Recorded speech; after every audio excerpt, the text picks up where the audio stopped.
Welcome to the Celtic Way Morning Briefing Live. I'm Tony Haggerty, Haggerty 10, and I'm delighted once again to be joined by Alison McConnell. How are you, Alison? Very well, thank you, Tony. Yourself? Yes, indeed, very well. Now, Alison, we were both at Fir Park yesterday. That was a bit of a treat, wasn't it, from Celtic, especially the first half? I thought it was a very professional performance. I thought it was clinical. I thought what came through was just the confidence that they've taken from recent results, particularly, of course, the win over Rangers that put them onto the top of the league for the first time. I thought there was no tension at all in the game, even before Leila Abada scored. I think Celtic were very much on top. There wasn't any of the same kind of anxiety around things that there maybe was against Dundee United the previous Saturday. I thought it was very composed, very controlled, and I think goals felt inevitable early on. I thought 4-0 was a fair reflection of just how dominant Celtic were in the game. I think at the close of that opening half, I think it could easily have been 5 or 6. I thought it was a very thorough and emphatic win for them, and I do think it's reflective just of the confidence that's there at the minute.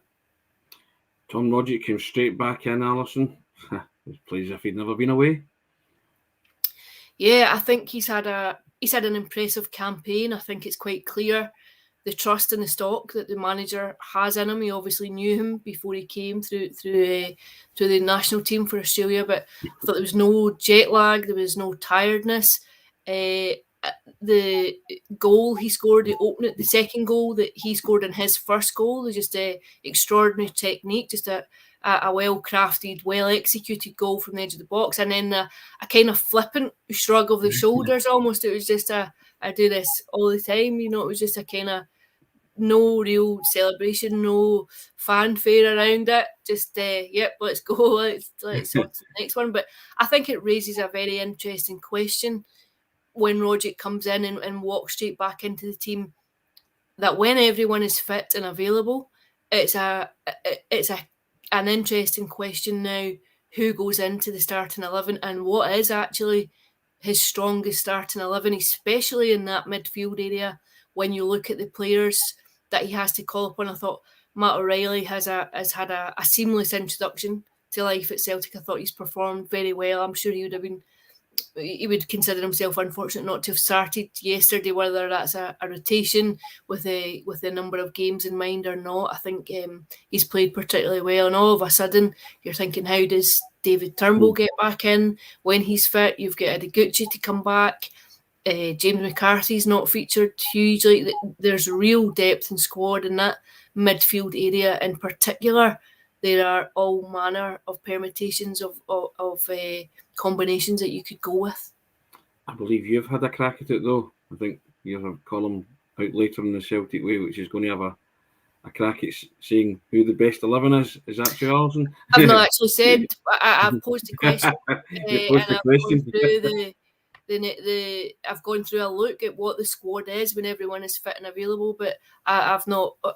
It's not my call to decide on what that is. So, but I think it's an interesting headache now for Ange Postecoglou, because what you are seeing is a team that are very much on the up. I think you can sense the confidence, you can sense the assurance of them, and I think all of a sudden you have genuine competition for places now.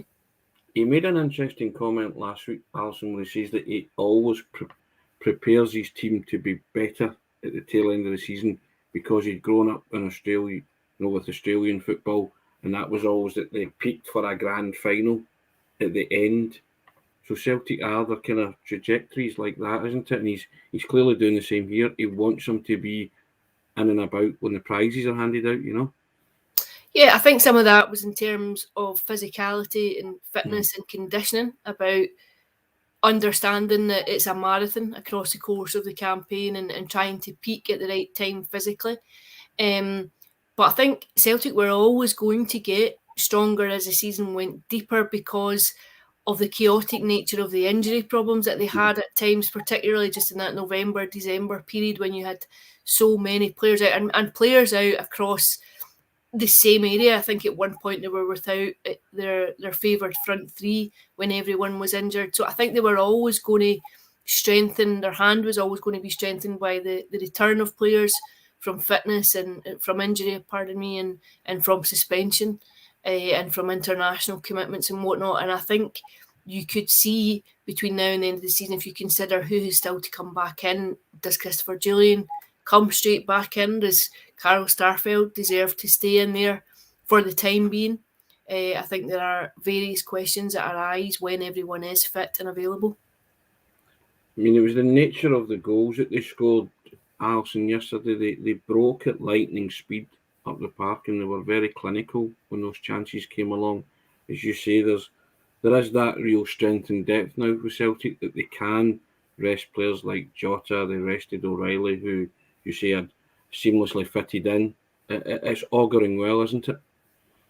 Yeah, I think it does. I think the pace within the team is notable. I think how ruthless they are at times. I think the movement is laudable. I think Leila Bada has maybe encapsulated that this week just with the goals that he scored, just the intelligence of movement and anticipation to go where he thinks the ball's going to land and then getting his reward for it. But I thought Georgios Giakoumakis was quite unlucky yesterday not to score. I thought he got quite frustrated when the goal didn't come. I thought at one point he was just desperate for a goal, but I think he does offer something different. He's not just a big physical front player. I think he does offer something else. I think he was in quite a battle with Mugabe at times, but I thought he did play and conduct himself fairly well. And I think there are goals within the team. I think there are goals from various areas of the pitch, which I think is always a positive when you're not over-reliant on goals coming from one source. And I think at times this season, that probably was a criticism that you could level at Celtic. I think at one point it looked as though they really needed Kyogo Furuhashi on the pitch to find goals and just to spearhead any kind of attack. And they seemed a bit toothless when he wasn't there. I think that seems to have been corrected with the players that have come in and the players that have returned from injury. I think there's a sense that there are goals within the team and goals from different areas of the pitch. But I think too, what you are seeing is a very clear demonstration now of the philosophy that Ange Postecoglou spoke of when he first arrived, that he spoke of at various intervals so far in his Celtic tenure, that it's a team that is committed to attacking football. It's a team that you want to watch. It's a team that are exciting. And I think you've seen flashes of it at times this season. Yeah. I think what you're seeing now is maybe more sustained performances. I thought it was a 90-minute performance against Motherwell, and I think you could probably say the same against Rangers. I know the second half wasn't maybe played at the same tempo and the same speed, but by that point it was about managing the game and seeing the game out, and they didn't need to go the same hell for leather vein. But I think what you've seen in recent weeks is a more complete picture and management of the 90 minutes. I tell you what also impressed me yesterday, Alison, the two fullbacks' contributions to goals that were scored yesterday. I'm talking about Anthony Ralston's pass for Abada to set up Rogic, and also Greg Taylor's pass to Haggerty, which opened that space up for that was the first goal. I mean, that contribution can't be underestimated.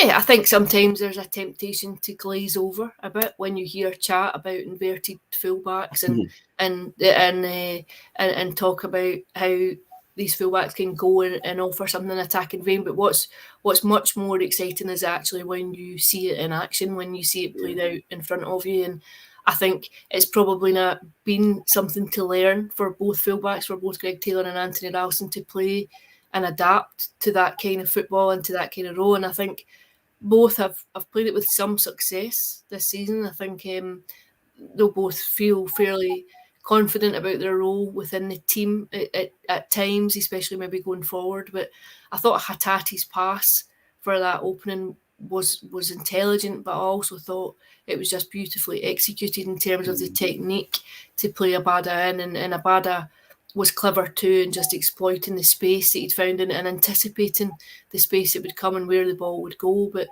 yeah, I think it speaks to the way that Celtic wish to play and that the manager wished to play. I think there probably is still scope for improvement in those areas, but what you're seeing at the minute is very much indicative of the kind of football that Ange Postecoglou has said time and time again that he wants his team to be playing. It was very telling that we spoke to Anthony Ralston yesterday, and he used the word the inverted fullback system's not alien to me anymore. And he was very comfortable with it, and he was smiling about that when he was asked the question. I thought that was an interesting choice of phrase, because it does show you, as you say, that the guys are used to it now. It is becoming second nature to them. Yeah, and I think it probably was a challenge at first to understand the role first and foremost, to appreciate the demands of it, to practice it. And I think probably the only place that you genuinely can practice it is probably in a game situation. I think you need that tension probably, and you need to be doing it and making decisions when you're under pressure in a live encounter in a game that means something rather than on a training ground. I think you would have to applaud them for the manner in which not only they've been keen to take it on board, that they've been willing to adapt to it and to work at it, but also the fact that it has brought quite considerable success. I think Anthony Ralston, I'm thinking that he had a hand in quite a number of goals in that opening half of the season. I think he compounded so many expectations of what his role would be within the team, and he's obviously slipped out a bit since the turn of the year and players coming back in, but I think he'll be very satisfied with the contribution that he's made this season so far. 13 to go, Alison. We've got a title race, haven't we? And then some. Yeah, I don't think there's any doubt about that. I think it's been quite a rapid swing over the last 3 weeks or so, maybe not even, about 3 weeks or so since the winter break resumed. I think Celtic will be delighted at where they find themselves now, given the position that they were in just the week before Christmas when they were 6 points off the pace. All of a sudden now they have a 1 point lead. I thought, Rangers' response to the meekness of the defeat on Wednesday night was probably just what Giovanni Van Bronckhorst would have wanted. I think, to go and come out of that game on the back of a 5-0 win would just restore a bit of confidence there, and just put them back on a solid footing, which was probably very significant yesterday, I would have thought. I think if Rangers had stumbled against Hearts at Ibrox, I think what you might have seen is just an erosion of confidence and just almost a crumbling, really, I think, of the mentality around the squad. But I think that win will bolster them. I think it'll just inject a bit of belief again. And as you say, there's only 1 point, and I think even goal difference. I think Celtic have a pretty superior goal difference at the minute, but when you look at goals scored between the two teams, I think Celtic have maybe scored one more or something, but their defensive record has been stronger, so it'll be an interesting run-in. Tom Rogic's comments were notable too yesterday when he was asked about the difference between leading the pack, and he said, well, it's nothing new to us, we've been here for a decade. And I think that was represented quite flippantly at times, but I think if you take his point, it's not a unique situation for many of those players. They do understand the pressures that come with when it's so tight. So I think now it's quite a different challenge protecting that and building on it. But I do think what you're seeing at the minute is a Celtic team who are oozing confidence. I agree with you there. I don't think Tom Rogic was being flippant at all. I think he was talking about the fact that the Celtic have been there and done it, and they have players that, can last the distance and last the course, And he was saying that he was one of the more experienced players kind of in that mould, and it was nothing new to him.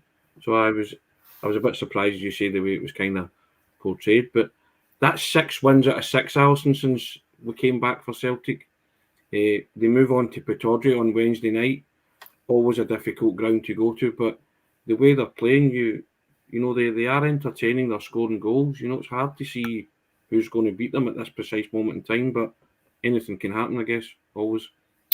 Yeah, I think you don't have to look too far for a reminder of that. I think if you look at the Dundee United game last weekend, it took until the 90th minute for a goal to come. I think Celtic can toil at times when they're playing against very compact, cramped teams, when there's not a lot of space, when there's not a lot of movement. I'm thinking about St Mirren, I'm thinking about Livingston. Yep. I think, but what the difference is, I think winning games and being on a sequence of winning results, I think just lends itself to a particular kind of belief within a squad. And I think when you have that confidence and assurance, it translates into games and you take that in with you. And it only comes through winning games. I don't think you can replicate it artificially by any other means. I think you need to be on a run of results that brings that assurance to performances. I would also say I watched Aberdeen on Saturday. I was at Livingston, and I thought Aberdeen were abject for 70 minutes of the game. I think they woke up after they came back to 2-1, but there were points in the game where they just had so much of the ball and so little penetration and so little in the final third to offer. I thought it was very, very poor. I think that's him now dropped out of the top six. I think the manager, Stephen Glass, is under pressure. There was heavy criticism coming from his own support. So I think if you look at both teams, they're going into Wednesday night's game on very different, coming at it from very different angles. What I would say is it's a game for Aberdeen where they're at Pittodrie, they're in front of their own support. I think when they play Celtic or Rangers, they tend to be able to motivate themselves and get themselves up for the challenge of playing against one of the two Glasgow sides. And you saw it, obviously, when Rangers were at Pittodrie a few weeks ago. So I think Celtic will go with a confidence. I think they'll go looking to play the same game that you've seen time and time again all season. But I think it would be dangerous just to expect points to be banked. Sure. I mean, if they can win, Alison, it's another difficult away fixture out the road as well. I mean, they're travelling up there, as you say, with every confidence that they can do that, beat Aberdeen. But anything can happen, as we've just already touched on. But it's just the manner in which they're playing. There's a swagger about Celtic now, isn't there? It's not arrogance and it's not cockiness, but there is a genuine swagger and a belief in what they're doing. I don't think you can underestimate the magnitude of the win over Rangers and the performance that brought the victory. I think it very much does give you that confidence and belief. I think too, they feel just now like the team with all the momentum. They feel like the team with the wind at their backs. And I think once you have that momentum and that ability to grind out wins at times when you're not playing well, and I'm thinking about that Dundee United game, I think it does give a belief in one another and a belief in the system and a belief in the team. But I would take your point. I think it looks just now like a very confident team. Yeah. Now we'll be trying to second guess Ange tomorrow, Alison, and picking our lineup. Oh, so many options. What do we do? But we'll have a go, and we'll reconvene on that, and we'll look ahead to the Aberdeen game tomorrow. But for the time being, thanks for your contribution. Really appreciated that. Thanks for the comments, guys. I was just wrapped up in the chat there. Thanks, Alison. And we'll speak tomorrow, and we'll get more of your comments up on screen tomorrow as we look forward to Pittodrie on Wednesday night. 13 to go, Alison. It's going to the wire. Yeah, at the minute it looks that way. There's so little between the teams at the top. There's only a point in it. I think much will depend really on the next few weeks and whether both teams keep pace with one another. Thanks very much. Cheers, Alison, and have a good day, guys. All the best.